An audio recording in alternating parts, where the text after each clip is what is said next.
Hello. ਹਾਂਜੀ students, ਅੱਜ ਆਪਾਂ ਚੈਪਟਰ ਕਰਾਂਗੇ joint venture.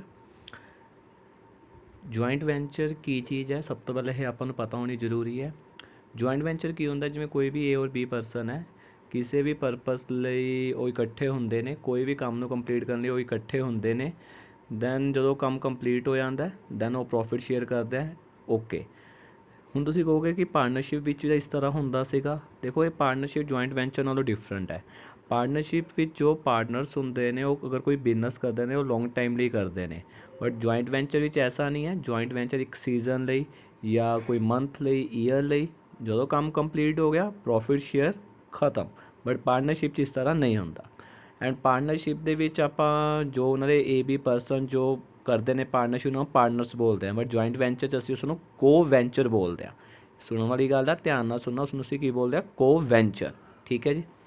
Joint venture accounting treatment ਵਿੱਚ ਆਪਾਂ ਸਭ ਪੜਾਂਗੇ। Separate set of book, no separate set of books. Joint venture record maintain by one of the co-venture, joint venture record maintain by all of the co-venture, memorandum method. Later on ਆਪਾਂ ਹਰ ਚੀਜ਼ ਪੜਾਂਗੇ। ਠੀਕ ਹੈ ਜੀ। ਉਸ ਤੋਂ ਬਾਅਦ ਆਪਾਂ ਸਭ ਤੋਂ ਪਹਿਲਾਂ ਸਟਾਰਟ ਕਰਦੇ ਹਾਂ ਸੈਪਰੇਟ ਸੈਟ ਆਫ ਬੁੱਕਸ। ਅਸੀਂ ਸੈਪਰੇਟ ਸੈਟ ਆਫ ਬੁੱਕਸ ਵਿੱਚ ਕੀ ਬਣਾਉਂਦੇ ਹਾਂ, ਕਿਹੜੇ ਅਕਾਊਂਟ ਪ੍ਰਪੇਅਰ ਕਰਦੇ ਹਾਂ। ਦੇਖੋ, joint bank account, capital account for each of the co-venture. Co-venture ਕੌਣ ਹੁੰਦੇ ਨੇ, ਜਿਹੜੇ ਪੈਸਾ ਇਨਵੈਸਟ ਕਰਦੇ ਆ ਲਾਈਕ ਆ ਪਾਰਟਨਰ। ਜਿਵੇਂ ਅਸੀਂ ਪਾਰਟਨਰ ਦੇ ਵਿੱਚ ਕੈਪੀਟਲ ਅਕਾਊਂਟ ਬਣਾਉਂਦੇ ਸੀਗੇ, ਉਰੇ ਵੀ ਅਸੀਂ ਕੋ-ਵੈਂਚਰ ਦਾ ਕੈਪੀਟਲ ਅਕਾਊਂਟ ਬਣਾਵਾਂਗੇ। ਇੱਕ ਜੁਆਇੰਟ ਵੈਂਚਰ ਅਕਾਊਂਟ ਬਣੇਗਾ। ਜੁਆਇੰਟ ਵੈਂਚਰ ਅਕਾਊਂਟ ਹੋਏਗਾ ਤੁਹਾਡਾ ਲਾਈਕ ਆ ਪ੍ਰੋਫਿਟ ਲੋਸ ਵਾਂਗੂ। ਜਿਵੇਂ ਉੱਥੇ ਪ੍ਰੋਫਿਟ ਲੋਸ ਹੁੰਦਾ ਸੀਗਾ, ਉਰੇ ਜੁਆਇੰਟ ਵੈਂਚਰ ਅਕਾਊਂਟ ਬਣਦਾ ਹੈ। ਠੀਕ ਹੈ ਜੀ। ਇਹਦੀਆਂ ਜਰਨਲ ਐਂਟਰੀਆਂ ਕੀ ਨੇ ਆਪਣੀਆਂ? ਜਰਨਲ ਐਂਟਰੀਆਂ ਦੇਖੋ ਕਿਵੇਂ ਨੇ, ਸਟਾਰਟ ਕਰਦੇ ਹਾਂ ਆਪਾਂ। ਸਭ ਤੋਂ ਫਸਟ, ਕੈਪੀਟਲ ਕੰਟਰੀਬਿਊਟ ਬਾय ਦਾ ਕੋ-ਵੈਂਚਰ। ਕੋਈ ਵੀ ਕੈਪੀਟਲ ਕੰਟਰੀਬਿਊਟ ਕੀਤੀ ਹੈ ਕੋ-ਵੈਂਚਰ ਨੇ। ਕੋ-ਵੈਂਚਰ ਕੌਣ ਹੈ? ਜੋ ਪਾਰਟਨਰਸ ਹੈ। ਧਿਆਨ ਨਾਲ ਸੁਣਨਾ। ਦੇਖੋ, ਜਿਵੇਂ ਆਪਾਂ ਇੱਕ ਐਗਜ਼ਾਮਪਲ ਲੈ ਕੇ ਚੱਲਦੇ ਹਾਂ, ਮੰਨ ਕੇ ਚੱਲੋ ਕੋਈ ਏ ਬੀ ਕੋ-ਵੈਂਚਰ ਨੇ, ਠੀਕ ਹੈ, ਉਹ ਕੈਪੀਟਲ ਕੰਟਰੀਬਿਊਟ ਕਰ ਰਿਹਾ ਹੈ, ਤਾਂ ਇਹਦੀ ਜਰਨਲ ਐਂਟਰੀ ਕਿਵੇਂ ਹੋਗੀ? Joint bank account debit to co-venture personal account, ਮਤਲਬ to A account to B account.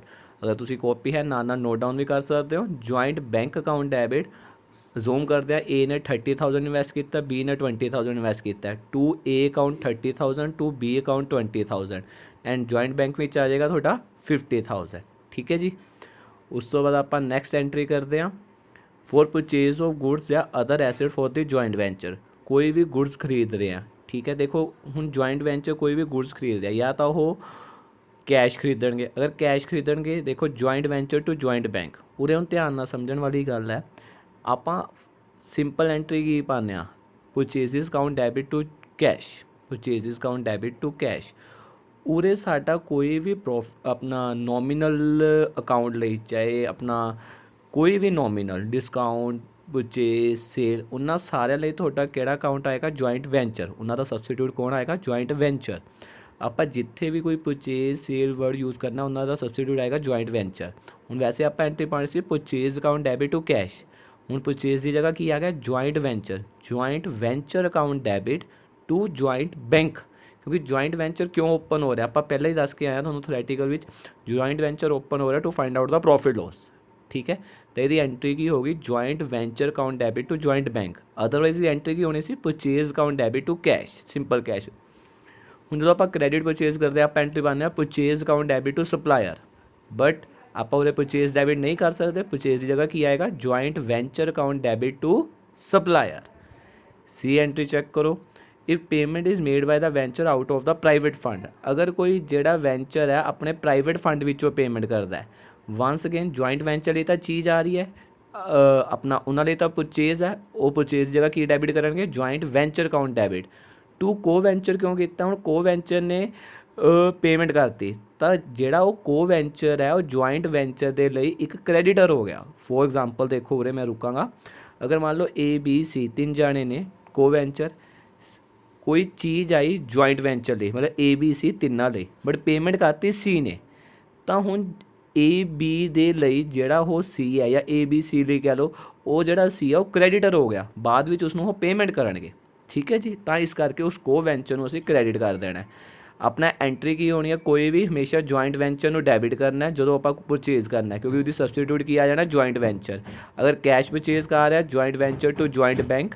अगर क्रेडिट परचेज कर रहा है, जॉइंट वेंचर टू सप्लायर। अगर कोई वेंचर पेमेंट कर रहा है तो joint venture account debit to co venture, उस को वेंचर का नाम जिसने पेमेंट की है। क्यों क्रेडिट कर रहा है? क्योंकि वो क्रेडिटर एक तरह बन गया। ਹੁਣ अगर बी पॉइंट सैकेंड ਦੀ बी एंट्री ਵਿੱਚ ਅਸੀਂ ਕ੍ਰੈਡਿਟ ਪਰਚੇਜ਼ ਕੀਤਾ ਸੀਗਾ, ਦੈਨ ਉਸਨੂੰ ਪੇਮੈਂਟ ਵੀ ਤਾਂ ਕਰਾਂਗੇ। थर्ड एंट्री ਵਿੱਚ चेक करो, सप्लायर अकाउंट डेबिट, उसनों पेमेंट हो रही है, सप्लायर अकाउंट डेबिट, ठीक है जी, टू जॉइंट बैंक, क्योंकि ठीक है कैश जा रहा है but goes out. Supplier debit क्यों किया है? ठीक है, अपना supplier account debit to joint bank to joint venture. हुण की हुंदा अपना एक हुंदा रीयल अकाउंट, पर्सनल अकाउंट सबने पढ़िया पिया अपना। रीयल हुंदा है what debit what comes in, credit what goes out, तो पर्सनल कहता debit the receiver, credit the receiver, credit the giver. हुण सप्लायर की रिसीवर है, इस करके उन्होंने उसे डेबिट करता। Supplier account debit to joint bank, to joint bank अपने को पैसा जा रहा है what goes out to joint bank. To joint venture, देखो अगर कोई डिस्काउंट मिलता है, अगर देखो ਤੁਹਾਨੂੰ कोई डिस्काउंट मिलता है, डिस्काउंट रिसीव्ड ਹੁੰਦਾ अपनी income, all income are credit according to nominal rule. ਹੁਣ ਆਪਾਂ ਕਰਨਾ ਸੀ supplier account debit to joint bank to discount. ਮੈਂ ਪਹਿਲਾਂ ਹੀ ਤੁਹਾਨੂੰ ਦੱਸ ਚੁੱਕਾ, ਕਿਤੇ ਵੀ ਕੋਈ ਵੀ ਅਗਰ ਨੋਮੀਨਲ ਅਕਾਊਂਟ ਹੈ ਉਸ ਦੀ ਜਗ੍ਹਾ ਅਸੀਂ ਕੀ ਯੂਜ਼ ਕਰਾਂਗੇ? Joint venture. ਇਸ ਕਰਕੇ ਐਂਟਰੀ ਹੋ ਗਈ supplier account debit to joint bank to joint venture. Fourth entry second दे बी सेम ही है वैसे। अगर कोई अपना को वेंचर अपने जिमें उत्थे पेमेंट कर रहा सी, इत्थे है कि को वेंचर अपने वालों कोई स्टॉक सप्लाई कर रहा है, तो जॉइंट वेंचर लिए तो एक तरह परचेज है। टू को वेंचर क्यों आ गया? बाद में असीं उसनूं पेमेंट करनी है। सेम सैकेंड का बी है, कॉन्सैप्ट वही रहेगा, joint venture account debit to co venture. ठीक है जी। हुण अगर तुसीं एक गल चैक करो, फस्ट एंट्री तो इलावा फस्ट एंट्री कॉन्ट्रीब्यूट सी, सैकेंड थर्ड और फोर्थ एक तरह परचेज की एंट्री है। सैकेंड भी 3 परचेज की आप जॉइंट वेंचर अपना कैश परचेज किया है, क्रेडिट परचेज किया है, या प्राइवेट फंड विचों अपना पेमेंट कर रहा है को वेंचर। थर्ड दे विच की होया, जो सैकेंड दी बी एंट्री सी उस सप्लायर नूं पेमेंट करती, supplier account debit to joint bank to joint venture. Fourth विच की होया, अपना को वेंचर है, कोई को वेंचर की स्टॉक सप्लाई कर रहा है, joint venture account debit to co venture. Fifth which की आता ऑन पेमेंट ऑफ एक्सपेंस, कोई एक्सपेंस की पेमेंट हो रही है। वंस अगेन आप एक सिंपल एंट्री गल करिए, आप की पाने रेंट कोई पे किया है, rent account debit to cash, कोई भी एक्सपेंस पे किया, expense account debit to cash. ਤੁਹਾਨੂੰ ਦੱਸ ਚੁੱਕਾ ਆਪਣੇ ਜੁਆਇੰਟ ਵੈਂਚਰ ਵਿੱਚ ਆਪਾਂ ਨੋਮੀਨਲ ਲਈ ਪ੍ਰੋਫਿਟ ਲੋਸ ਫਾਈਂਡ ਆਊਟ ਕਰਨ ਲਈ ਕਿਹੜਾ ਅਕਾਊਂਟ ਖੋਲ ਰਿਹਾ? Joint venture. ਤਾਂ ਹਰ ਨੋਮੀਨਲ ਅਕਾਊਂਟ ਦਾ ਸਬਸਟੀਟਿਊਟ ਕੀ ਹੋਏਗਾ? Joint venture. ਤਾਂ ਐਕਸਪੈਂਸ ਦੀ ਜਗ੍ਹਾ ਕੀ ਆ ਜਾਏਗਾ? Joint venture account debit to bank. हाँ जी, अगर कोई भी एक्सपेंस की पेमेंट कर रहे हैं, एक्सपेंस की जगह की आ जाएगा? Joint venture to joint bank, cash जा रहा। अगर वही पेमेंट कोई को वेंचर कर देता है, फिर वही गल एंट्री आ गई joint venture account debit to co venture. Joint venture क्यों डेबिट होया? उस एक्सपेंस दे लिए, एक्सपेंस की जगह की आ गया? Joint venture. To co venture क्यों क्रेडिट किया? उन्हें साढ़े बिहाफ से पेमेंट करती, वो जॉइंट वेंचर का क्रेडिटर हो गया। बाद में असी उस को वेंचर को पेमेंट करनी है, इसलिए उसनों असी क्रेडिट करता। अगर खुद पेमेंट कर रहे हैं तो joint venture account debit to joint bank. अगर कोई को वेंचर पेमेंट कर रहा है, वो अपना हो गया क्रेडिटर, तो अपना joint venture account debit to हो गया को वेंचर, क्योंकि को वेंचर बन गया क्रेडिटर, बाद में असी उसनों पेमेंट करनी है। हूँ देखो कॉन्सैप्ट चेक करो, पहला अपने कैपिटल कॉन्ट्रीब्यूट की एंट्री आ गई, सैकेंड थर्ड फोर्थ थोड़ी परचेज करने की एंट्री आ गई, उस तो बाद अपनी फिफ्थ एक्सपेंस की एंट्री आ गई। 3 कॉन्सैप्ट होए हूँ थोड़े। सिक्स्थ एंट्री होंदा सेल ऑफ गुड्स। अगर थोड़ा सेल ऑफ गुड्स फिर अगर कैश सेल है तो joint bank account debit to joint venture. Joint bank account debit किमें? जॉइंट बैंक क्यों डेबिट होया? पैसा आ रहा है what come in. To joint venture क्यों होया? वंस अगेन ऊपर दसदा आ रहा है, कोई भी नॉमिनल है अकाउंट है उसका सबस्टिट्यूट किया आएगा जॉइंट वेंचर, उसकी जगह आप की लिखांगे? Joint venture. ठीक है, तो एंट्री होगी joint bank account debit to joint venture. अगर आप क्रेडिट सेल कर रहे हैं, वैसे पाने होंगे customer account debit to sale, हूँ आप की पावे customer account debit to joint venture. Sale नहीं आएगा, सेल की जगह की आ जाएगा अपना जॉइंट वेंचर।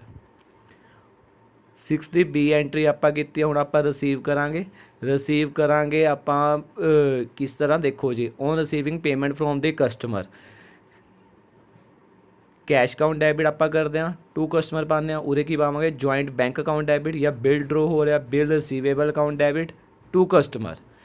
ਜੁਆਇੰਟ ਵੈਂਚਰ ਕਿਉਂ ਡੈਬਿਟ ਕੀਤਾ? ਅਗਰ ਆਪਾਂ ਡਿਸਕਾਊਂਟ ਅਲਾਊਡ ਕਰ ਰਿਹਾ, ਡਿਸਕਾਊਂਟ ਅਲਾਊਡ ਹੁੰਦਾ ਆਪਣਾ ਡੈਬਿਟ ਆਪਣਾ ਐਕਸਪੈਂਸ ਆ, ਆਲ ਐਕਸਪੈਂਸਿਸ ਆਰ ਡੈਬਿਟ, ਬਟ ਆਪਾਂ ਡਿਸਕਾਊਂਟ ਨਹੀਂ ਪਾਉਣਾ। ਫਿਰ ਉਹੀ ਗੱਲ, ਕੋਈ ਵੀ ਨੋਮੀਨਲ ਹੈ, ਨੋਮੀਨਲ ਦੀ ਜਗ੍ਹਾ ਆਪਣਾ ਅਕਾਊਂਟ ਜਿਹੜਾ ਕੀ ਆ ਜਾਏਗਾ, ਜੁਆਇੰਟ ਵੈਂਚਰ ਅਕਾਊਂਟ ਡੈਬਿਟ। ਤਾਂ ਐਂਟਰੀ ਹੋਗੀ joint bank account debit bill receivable, ਕਿਉਂਕਿ ਪੈਸਾ ਸੇਵ ਹੋ ਰਿਹਾ।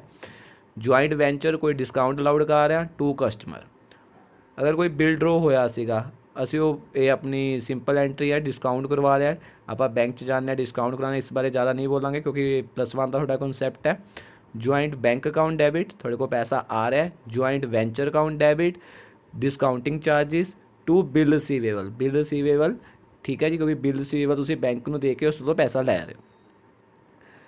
Once again, जो 60B entries is same as 9th entry, sale of goods by any of the co venture. अगर कोई भी को वेंचर सेल कर रहे अपना, ठीक है जी, अपनी सेल हो रही है, आप टू जॉइंट वेंचर पाता क्योंकि सेल की जगह आना टू जॉइंट वेंचर। हूँ कोई को वेंचर सेल कर रहा है, को वेंचर सेल कर रहा मतलब कि वो अपना हूँ डैटर हो गया, क्योंकि हूँ पैसा उस को आएगा, आप उस तो लैना है, तो आप एंट्री पाती को venture account debit to joint venture.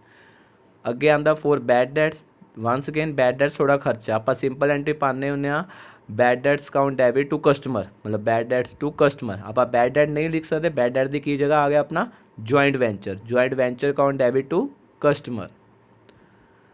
On taking away any unsold stock, कोई को वेंचर अनसोल्ड स्टॉक लै गया, once again co venture account debit लैके जा रहा who's a receiver to joint venture. कोई कमीशन या सैलरी ड्यू कर रहे हैं, आप कोई भी कमीशन या सैलरी ड्यू कर रहे हैं, अपने लिए खर्चा है, ਆਪਾਂ करना सी कमीशन अकाउंट डेबिट या सैलरी अकाउंट डेबिट, बट आप नहीं पाना कोई भी नॉमिनल की जगह की आ जाएगा जॉइंट वेंचर। किसनों ड्यू हो रही है, जेडे भी 2A 2B कोई भी को वेंचर है जिन्होंने ड्यू हो रही है। फॉर प्रॉफिट ऑन जो जॉइंट वेंचर, जो तुम अकाउंट बना लोगे जॉइंट वेंचर, थोड़ा प्रॉफिट लॉस निकल आएगा, जिमें प्रॉफिट लॉस अकाउंट बनता सी, डेबिट साइड थोड़ा प्रॉफिट आएगा। अगर डेबिट साइड प्रॉफिट आ रहा तो एंट्री हो जाएगी जॉइंट वेंचर। हूँ देखो जिमें वो तो पार्टनरशिप में पार्टनर को डिस्ट्रीब्यूट होंदा सी to A account to B account, कोई भी प्रॉफिट है उरे प्रॉफिट किमें डिस्ट्रीब्यूट होएगा को वेंचर में, तो आप एंट्री पा देंगे joint venture account debit to co venture.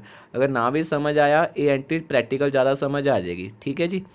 तो अगर कोई लॉस होता है वो थोड़ा क्रेडिट साइड आएगा, क्योंकि तुम कर रहे प्रॉफिट लॉस अकाउंट बनाया पे तो वही एंट्री की हो जाएगी co venture account debit to joint venture. 14 entry तो मैं न्यूमेरिकल ज़्यादा समझाऊंगा, ये मतलब दस देना की है। अगर कोई भी डेबिट बैलेंस है, डेबिट बैलेंस मतलब कि असं को वेंचर तो पैसा लैन वाला, जो सारा खत्म हो जाता है, काम खत्म हो जाता है, को वेंचर अपने अकाउंट सैटल करते हैं, किसने पैसा लेना है किसने पैसा देना है। अगर इसका डेबिट बैलेंस है मतलब उस को वेंचर तो पैसा लैन वाला, तो आप ले लेंगे joint bank account debit to co venture. अगर क्रेडिट बैलेंस है उसमें पैसा देने वाला है तो co venture account debit to joint bank. पर जो 13 और 14 एंट्री है वो तो ज़्यादा समझ आएगी प्रैक्टिकल दे विच। आप नैक्सट वीडियो में आप एक सम डिस्कस करांगे, ठीक है जी। Okay bye.